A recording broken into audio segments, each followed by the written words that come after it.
അള്ളാഹു കച്ചവടം അനുവദിച്ചിട്ടുണ്ട്, പലിശ നിഷിദ്ധമാക്കിയിട്ടുണ്ട്.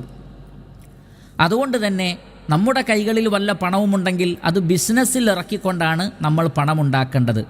അതല്ലാതെ ബാങ്കിൽ നിക്ഷേപിച്ചോ അതല്ലെങ്കിൽ പലിശ ലഭിക്കുന്ന ഏതെങ്കിലും സംവിധാനങ്ങളിൽ നിക്ഷേപിച്ച് അതിൻ്റെ പലിശ വാങ്ങി ചെലവ് മുന്നോട്ട് കൊണ്ടുപോവുക എന്നുള്ളത് വളരെ വലിയ കുറ്റകൃത്യവും ഹറാമുമാണ്, നിഷിദ്ധമാണ്.